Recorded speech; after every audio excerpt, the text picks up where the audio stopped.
Bueno, yo quería pasar, vamos a ver un poco cómo va a ser la última gran ofensiva que lanza Alemania en la Segunda Guerra Mundial, que va a ser conocida como la Operación Despertar de Primavera, pero que bueno, por ponernos en contexto, tenemos que decir que en el frente húngaro se llevan produciendo combates desde el 1 de enero, en el que, como he dicho antes, este cuarto cuerpo Panzer SS entra en acción para intentar rescatar a la guarnición de Budapest. Esto va a tener lugar a 3 operaciones, Conrad 1, Conrad 2, Conrad 3, en la que los alemanes finalmente van a fracasar para tomar Budapest, para recuperarla.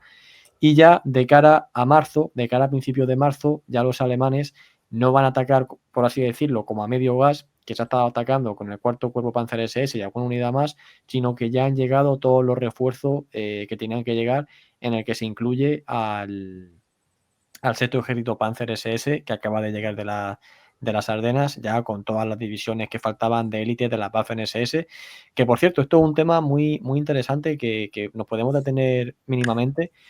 El papel de las Waffen SS en esta última parte de la guerra va a ser fundamental porque va a depender de ellos, desde el primer cuerpo Panzer SS hasta el cuarto, o sea, los 4 cuerpos Panzer SS van a ser los protagonistas absolutos de todas las ofensivas que van a lanzar los alemanes en el frente oriental, el primero, el segundo y el cuarto en Hungría, y el tercero en la zona de Berlín, en las inmediaciones del Oder y tal. ¿Cómo valoráis vosotros que sean las Waffen SS las que comienzan la guerra sin ningún tipo de importancia, ¿no? En cuanto a las operaciones militares, participan a nivel de regimiento y luego van subiendo, ¿no? Y se van creando más unidades, pero es que en esta etapa final son ellas las protagonistas absolutas, por lo menos de las ofensivas. ¿Cómo lo valoráis vosotros este asunto? A ver, es parte de lo que hemos hablado antes de que el Estado nazi funcionaba así, a base de corralitos. Es decir, lo lógico sería que todas las Fuerzas Armadas estén bajo un mando unificado. Pero en su momento Goering tiene su propia, digamos, su corralito es la Luftwaffe. Y la Luftwaffe va por su cuenta. Bueno, creo que no se unifica la producción industrial hasta finales del 44, cuando Milch cede toda la producción industrial a Speer para homogenizar. Entonces, Himmler también quiere su propio ejército político. Y en un momento dado, al comienzo de la guerra, dices, es muy pequeño, pero siempre ha estado esa idea de que el ejército tiene que ser una rama de la política, que no puede ser un ejército de la nación, sino que tiene que convertirse en un ejército nazi. Y las Waffen-SS son eso, es ir formando un ejército del partido, pues, que en realidad no es del partido, es un ejército de Himmler, es de las SS que se convierte a su vez en un corralito dentro del Estado, en un Estado dentro del Estado. Y lo que sucede es que como las Waffen-SS han tenido éxitos muy grandes porque no son empleadas como divisiones de frente. Es decir, ¿por qué las SS son vitales para parar la ofensiva soviética después de Stalingrado? Porque son unidades que han estado en retaguardia, reforzándose, recuperándose, recibiendo suministros, recibiendo reemplazos. Las unidades del frente son afortunadas si consiguen tener reemplazos una vez al año o vehículos nuevos. Tienen que tirar con lo que hay. Las Waffen-SS, al margen de que sus miembros son realmente valerosos, que creen en lo que hacen, que no tienen tan malos mandos como se ha dicho. Lo de Dietrich siempre se han dicho, creo que lo comenté en las Ardenas, que si era un lerdo, que si era un zoquete. Dietrich era un mando muy consciente de sus limitaciones y procuraba suplirlas. Y era un hombre muy consciente de las realidades, incluso de las realidades políticas. Está esa famosa entrevista suya con Rommel, poco antes del ataque aéreo contra Rommel, en la que vino a decirle, sé lo que está usted preparando y cuenta conmigo hasta el final. Es decir, le está diciendo al hombre que puede ser el que reemplaza a Hitler tras un golpe de Estado, le está diciendo, usted es mi comandante y voy a merecerle hasta el final. O sea, que no era ningún lerdo, ni ningún fanático ciego. Pero la realidad es que eso se acaba en el 44. En el 44 las Waffen-SS, todo lo que tenían de élite se ha desintegrado en el campo de batalla. Es que el volumen de bajas es atroz. Pensemos en la Hitlerjugend. La Hitlerjugend sale de Caen más o menos victoriosa, pero ¿qué queda de la división inicial? Ni el 20% de los combatientes. En las Ardenas las han rellenado con lo que había. Han podido elegir un poco más que el ejército, pero las han rellenado con lo que había. Lo que pasa es que sigue siendo las unidades lanzadera. No se van a quedar nunca en el frente guarneciendo un sector, sino que son las que utilizas como reserva, porque ha sido así desde el 43. Pues era lógico que si va a haber una ofensiva en el este, la protagonicen ellos, porque el ejército ya no tiene reservas. O sea, tiene que hacerse con las reservas que hay, y son las Waffen-SS. Sí, en esencia es eso, digamos. De igual manera que Alemania apostó por la excelencia en la construcción de carros de combate. En cuanto a la creación y a la organización de unidades, también apostó por la excelencia.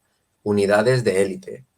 Y estas unidades de élite recibían mejor dotación de armas y de equipos y prioridades en cuanto a nivel logístico, pero también se les mandaba a utilizarlas en los fregados más intensos. Eran los bomberos del frente. Me parece que eso lo dijo Paper, de la Leif-Estandarte, digamos. Y muy, como dice José, el mito de las Waffen-SS realmente empieza a ser importante en el 43 con la batalla, la nueva toma de Kharkov, el milagro del Donetsk, en el cual von Manstein lanza el contragolpe que intenta redimir el fracaso de Stalingrado, y ahí es el primer cuerpo Panzer de las SS, en el cual estaba la Leif-Estandarte, la Das Reich y la Totenkopf. Y también no hay que olvidar, estaba la Grossdeutschland, y eran las únicas 4 divisiones que tenían una compañía propia con Tigers 1. En ese momento el Tiger era el carro de combate magnífico y principal, digamos, en ese momento, y estas unidades, estas divisiones tenían su propia compañía de Tigers. Claro, son unidades muy, muy de élite. Aparte de lo que decía José, digamos, es cierto, las Waffen-SS no hay que olvidar que eran, sus miembros tenían que ser miembros del partido nazi, digamos, no solo alemanes, sino del partido nazi. Eran, saltando a distancia, como si tuvieses que el Partido Socialista Obrero Español hiciese un ejército y tú para participar o entrar en ese ejército tendrías que tener el carnet socialista. No, es que yo soy de Junts. Pues no puedes entrar en este ejército. Tienes que hacerte socialista. Es esa realidad, digamos, es algo que ahora mismo parpadeamos. Dice, ¿en serio? Esas eran las Waffen-SS y eran tropas de élite. Pero también es cierto, es que tú ves los estadillos, las órdenes de batalla y los vehículos que tenían, Panzer IV de los últimos modelos, Stug, Panteras, lo tenían lo mejor. Y ya no solo en cuanto a vehículo blindado, sino suministros, camiones, semiorugas, la ropa. Digamos, las unidades de frente que estaban allí aterecidas, les encantaba que les pusiesen al lado una de las Waffen-SS. Bueno, les encantaba. Sabían que iba a haber fregado, pero sabían que estaban con el primo de Sumozola al lado, que al menos les iban a proteger a aquellos un poco. Y era eso, no es que fuesen... Otra cosa ya es el mito nórdico, que eso si quieren lo podemos comentar en otro podcast, pero ya nos estamos yendo de la esfera militar, lo del mito, Sí. la supremacía, bueno, pues eso lo dejamos para otro día y un café, pero ciñéndonos, es que era lógico. Sí. Era lógico. Perdona, de Sergio, Sí. que los soviéticos también tenían unidades de élite, que en las unidades de guardias inicialmente eran simplemente un título honorífico para unidades que se habían distinguido en batalla, pero a lo largo del 43 y sobre todo el 44 las unidades de guardia se convirtieron realmente en una élite. Y igual que las Waffen-SS recibían los mejores reemplazos, los mejores equipamientos, se les tenían suministrados, porque eran los que iban a partirse la cara en las ofensivas, así que tenían que estar lo mejor equipados posible. Y tenían uniformes diferentes. Sí, porque tenían que sentirse élite. Exacto, de hecho, eran uniformes.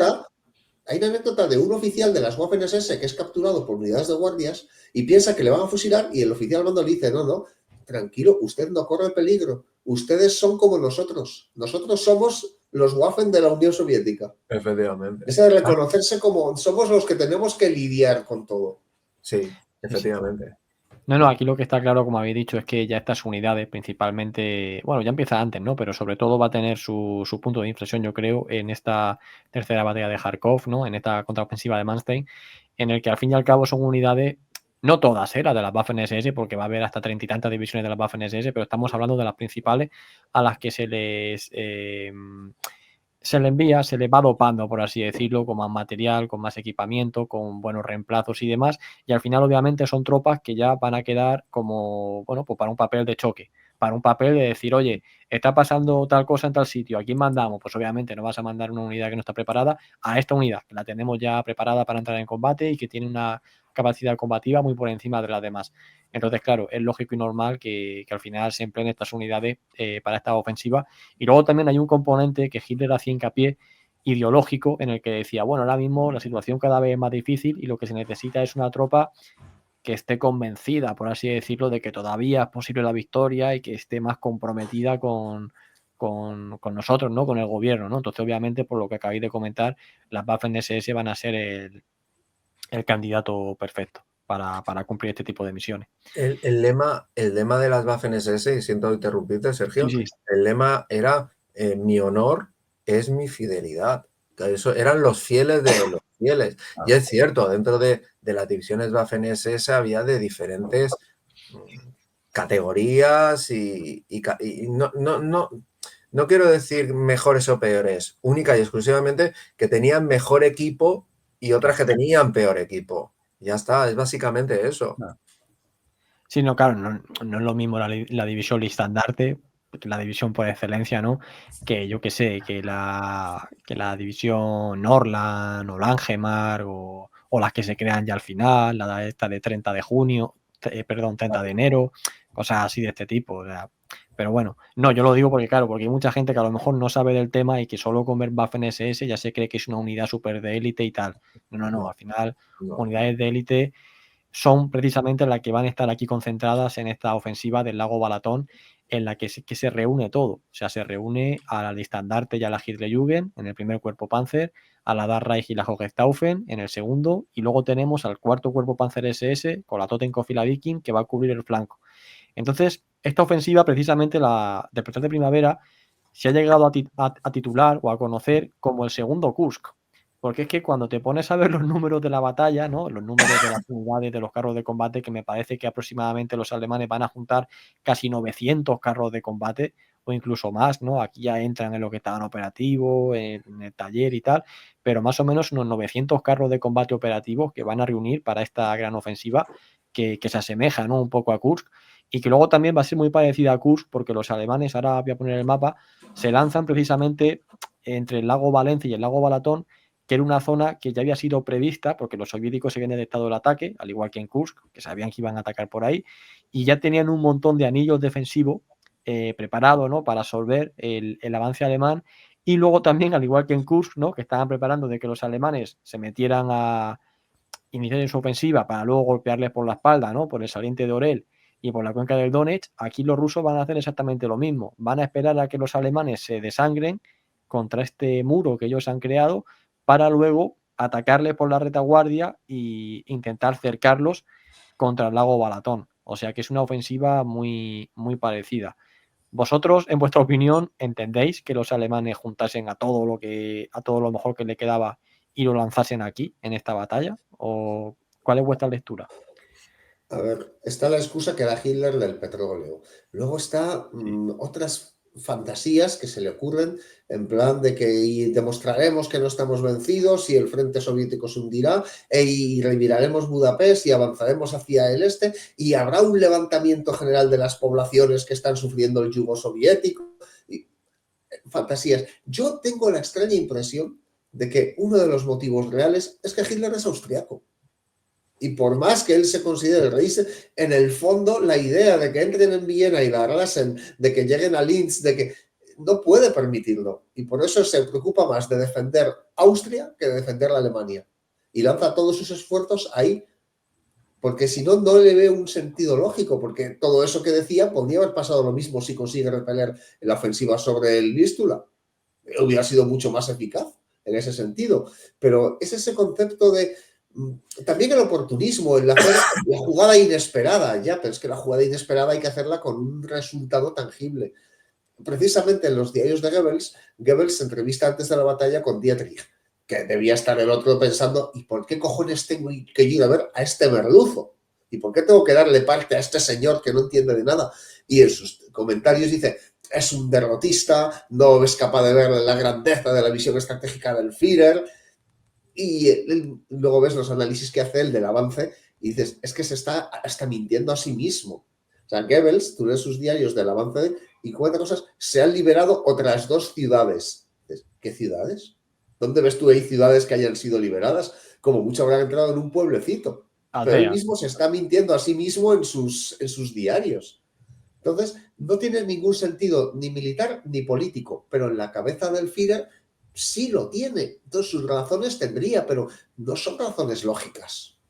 En este momento, ya a estas alturas de la guerra, yo ya desisto de buscar una lógica, porque muchas veces las acciones que se hacen es, había que hacer algo y hemos fracasado en las Ardenas, ahora me traigo a los 3 cuerpos Panzer de las SS, el primero, el segundo y el cuarto, y seguro que me lo solucionan. Pero claro, no, es que no te pueden dar una solución cuando el problema que tienen que enfrentar es del tamaño, digamos. Aparte, como la descripción que ha hecho Sergio, es muy acertada la operación, pero es que era sumamente compleja. Digamos, estaban intentando hacer, a grosso modo, lo que habían estado haciendo el tercer cuerpo Panzer de las SS durante 6 meses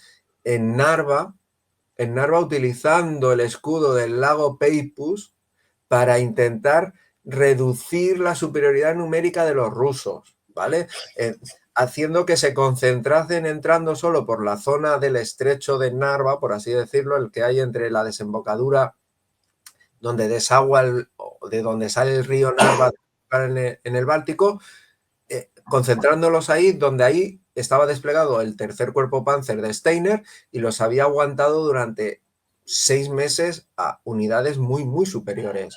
Pues aquí en Balaton parece que intentan hacer algo así, utilizando los lagos y las zonas pantanosas para reducir, por así decirlo, intentar sustraerle la superioridad numérica a los rusos y ellos así concentrar su potencia de ataque, su potencia de combate y atravesar las líneas.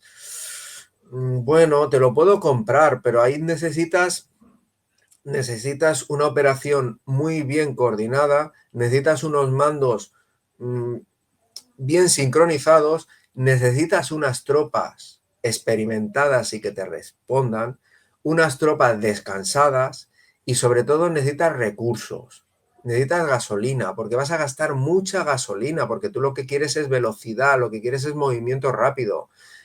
Y necesitas proyectiles porque vas a estar disparando a saco, no puedes ir mirando que te quedes sin stock, digamos. El tema de Balaton es otra quimera en el sentido de decir, no veis, es que no vamos, esto no funciona.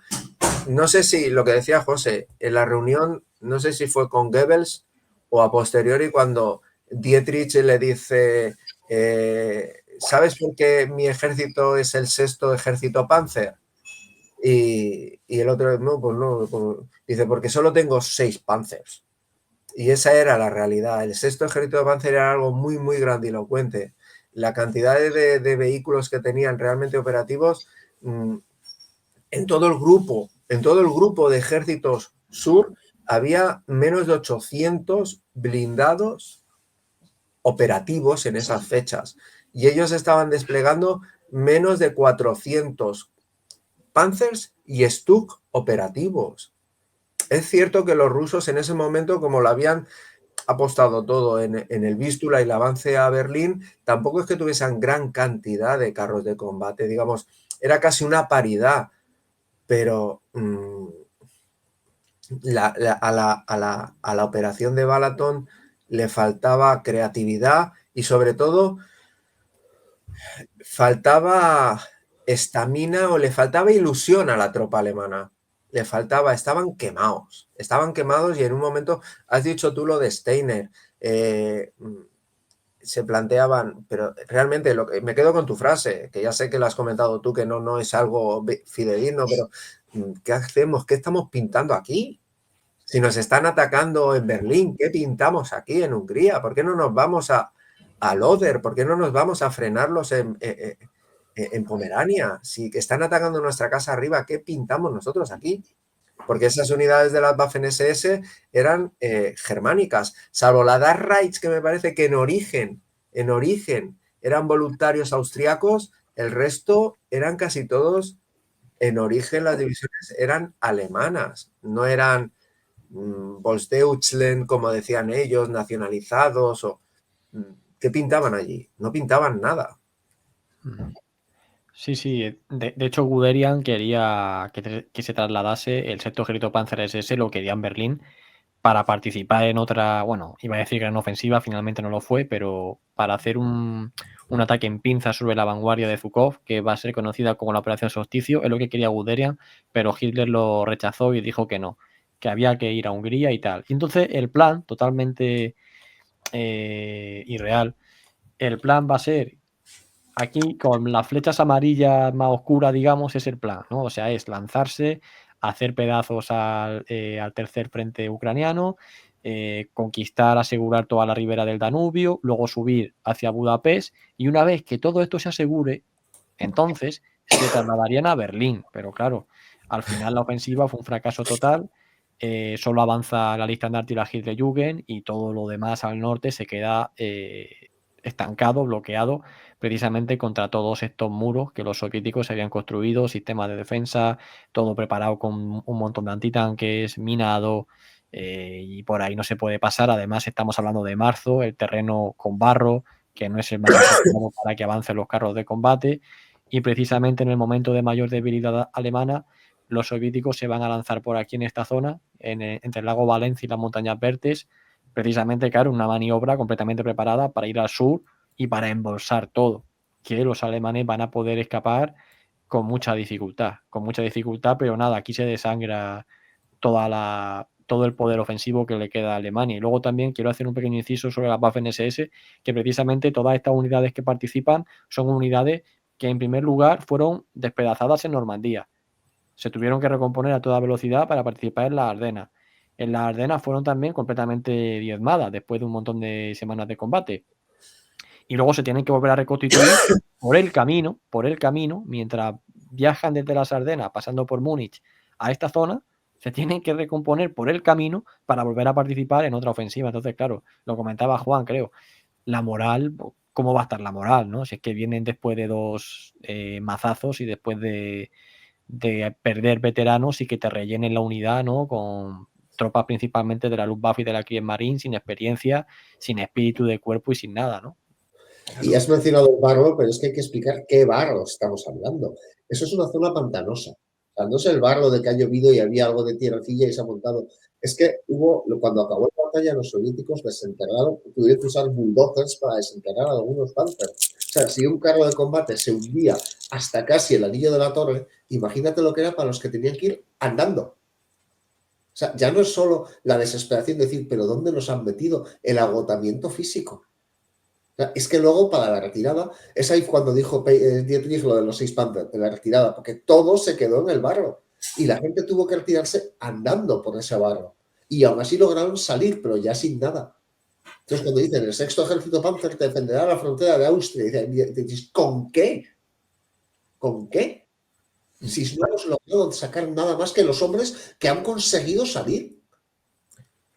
Para mí, Balaton es el punto de inflexión en el cual se rompe la poca cohesión que había en la estructura del gobierno nazi, en las Fuerzas Armadas, concretamente en las Waffen-SS, porque, claro, en este momento, cuando Hitler es informado de la derrota de la ofensiva de Balaton, o de despertar de primavera, como le decían los alemanes, acusa de cobardes, de que le han fallado a la Leftstandarte. Y tú la conocerás, José, y bueno, y Sergio, esa leyenda apócrifa de que le mandan un orinal con las condecoraciones St. Pietris y los brazaletes, y se lo mandan a Hitler y dice, mira, aquí tienes todo nuestro respeto, aquí está, no te hemos fracasado, ¿no? Claro, eso es, estamos hablando de que era la primera división Panzer de las SS, la Leibstandarte, la primera, que el nombre del Leibstandarte es los guardianes, los protectores de Hitler, digamos, porque inicialmente era su cuerpo de protección cuando se movían los mítines, digamos, eran los fieles de los fieles.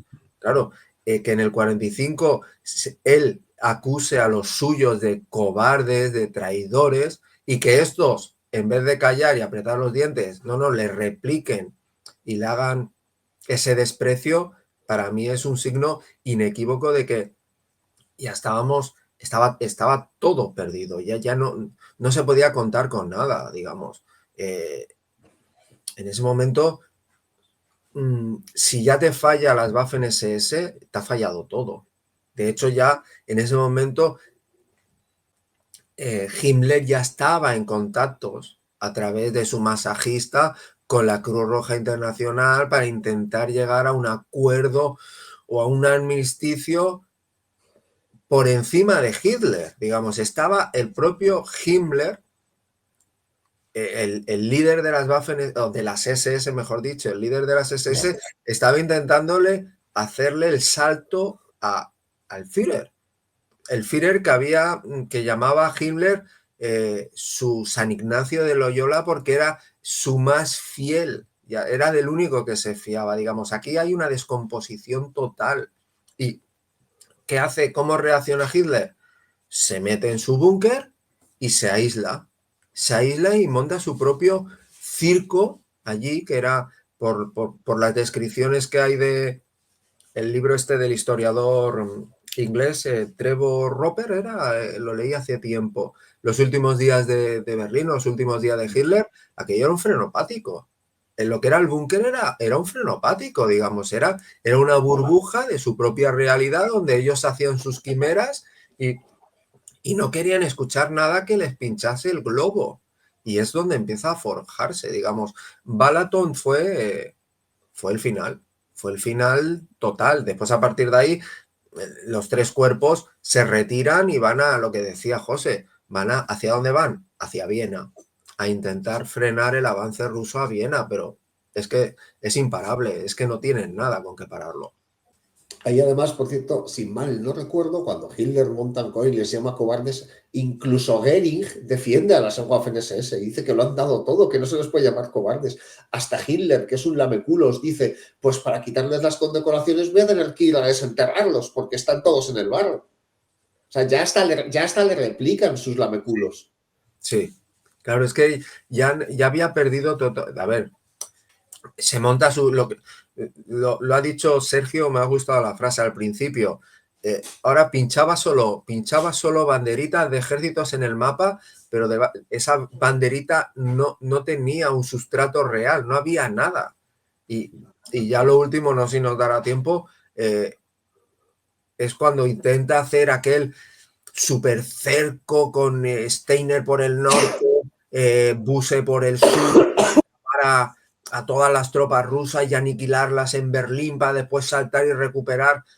Pero es la imagen de la caída de la película, de cuando le da el berrinche que empieza a despotricar, que es algo ideal de lo que fue aquello. Estaba buscando la imagen y bueno, por cierto, Juan, que estaba antes intentando describir a la Waffen-SS, yo creo que la palabra que estaba buscando es la Guardia Pretoriana, ¿no? La Guardia Pretoriana, para que la gente se ponga en contexto, claro, que es la que ya al final falla también, porque... El título, por ejemplo, sí. El subtítulo es la Waffen-SS, claro. La Guardia Pretoriana de Hitler, de John Keegan, un libro, un clásico de el que quiere introducirse en ese mundillo de la Waffen-SS. Sí, sí. Que es muy bueno. Pero que estas unidades no fallan porque sean derrotistas ni cobardes, fallan ya porque ya no pueden hacer más de lo que hacen y se desangran hasta el final. Y de hecho, no la tengo ahora mismo en la cabeza de memoria, pero hay una estadística de lo que queda de cada división cuando llegan a Viena. de lo que queda de la Listandarte, de la Dark Reich y la Totenkopf, la Viking, todas estas. Y es que me parece que entre todas ya no suman ni 2000 soldados y un par de docenas de carros de combate, eso entre todas, o sea que se desangran completamente, pero claro, se les está pidiendo que se enfrenten a una fuerza que no hay quien la pare. Y con esto... Por cifras, y siento interrumpir, por cifras, digamos, en Balaton había 11 divisiones Panzer, 11 divisiones Panzer desplegadas. Sí. 300, me parece que eran 350 carros de combate más 160 y pico, 170 Stug, digamos. De media me sale 34, porque hice el cálculo, no llega a 35 blindados por división. Cuando teóricamente una división Panzer del modelo o del tipo 44 tendría que tener cerca de 140. Digamos, era paupérrimo lo que tenían allí. Las unidades estaban totalmente disueltas. De hecho, cuando el primer intento de liberar Budapest, se intenta liberar solo con la Totenkopf. Se lanza a primeros de enero. Y cuando termina, lo frenan, evidentemente, porque una división no puede romper el cerco de un frente, de dos frentes soviéticos.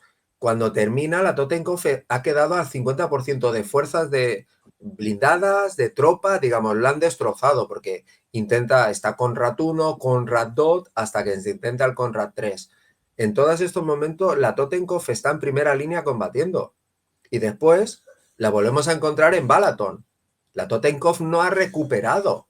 Y aún así tiene que entrar en Balaton.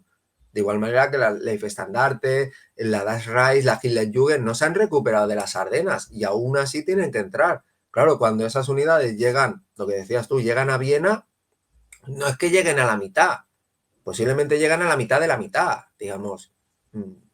No tienen nada que combatir. A ver, estoy buscando el dato, si no lo diré después más adelante, el dato...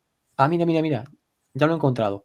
El 7 de abril de 1945, después de un mes, ¿no? Combatiendo, que la ofensiva de Despertar de Primavera se lanza el 6 de marzo, o sea, un mes después, más o menos a la altura de Viena, le quedan a la Leistandarte, Dark Reich, Totenkopf y Hitlerjugend, o sea, a 4 divisiones, le quedan 3.800 soldados y 34 carros de combate. O sea, eso a 4 divisiones. O sea, que eso te equivale como mucho a un regimiento. O sea, estamos hablando de que las 4 divisiones de élite alemanas tienen la fuerza entre las 4 de un regimiento. Entonces, tela, ¿eh? O sea, en un mes, ¿eh? Porque más o menos empiezan casi al 100%, más o menos.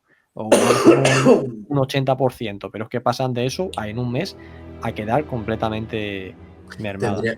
Tendrían que haber sido retiradas. Tendrían que haberse retiradas de primera línea y que rehacerlas, reconstruirlas casi desde cero. Sin embargo, se mantienen en combate.